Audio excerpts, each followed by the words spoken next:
অসমৰ নতুন মুখ্যমন্ত্ৰীৰূপে নাম ঘোষণা হ'ল হিমন্ত বিশ্ব শৰ্মাৰ। বিদায়ী মুখ্যমন্ত্ৰী সৰ্বানন্দ সোণোৱালে বিজেপিৰ বিধায়িনী দলৰ বৈঠকত বিধায়িনী দলৰ নেতাৰূপে হিমন্ত বিশ্ব শৰ্মাৰ নাম প্ৰস্তাৱ কৰিছিল। দ্বিতীয়টো কাৰ্যকালৰ বাবে মুখ্যমন্ত্ৰীৰূপে দায়িত্ব গ্ৰহণ কৰাৰ সুযোগ আৰু সুবিধা থকাৰ পিছতেই পদ পৰিৱৰ্তন হ'ল। নিৰ্বাচনৰ ফলাফল ঘোষণা কৰাৰ 7 দিনৰ পিছত মুখ্যমন্ত্ৰীক কেন্দ্ৰিক উৎকণ্ঠাৰ অন্তপৰি পৰৱৰ্তী মুখ্যমন্ত্ৰী কোন হ'ব সেয়া নিশ্চিত হোৱাৰ পিছত সৰ্বানন্দ সোণোৱালেও হিমন্ত বিশ্ব শৰ্মাক ফুলাম গামোচাৰে আদৰণি জনোৱাই নহয় তেওঁক উষ্ম অভিনন্দনো জ্ঞাপন কৰিলে। অসমত বিজেপিয়ে প্ৰথমবাৰ চৰকাৰ গঠন কৰাৰ পিছত মুখ্যমন্ত্ৰীৰূপে দায়িত্ব লৈছিল সৰ্বানন্দ সোণোৱালে।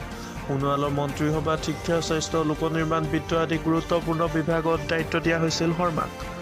ৰাজ্যৰ ৰাজনীতিত সৰ্বানন্দ সোণোৱালৰ সমান্তৰালভাৱে মন্ত্ৰী হিমন্ত বিশ্ব শৰ্মাও চৰ্চিত হৈ পৰিছিল। মাজতে শিক্ষা বিভাগৰ দায়িত্ব তেওঁৰ হাতৰ পৰা আঁতৰাই সিদ্ধাৰ্থ ভট্টাচাৰ্যক অৰ্পণ কৰা হৈছিল যদিও পুনৰ সেই দায়িত্ব তেওঁক অৰ্পণ কৰা হয়। আৰু আপুনি চাই আছিল ডিব্ৰু আপডেট।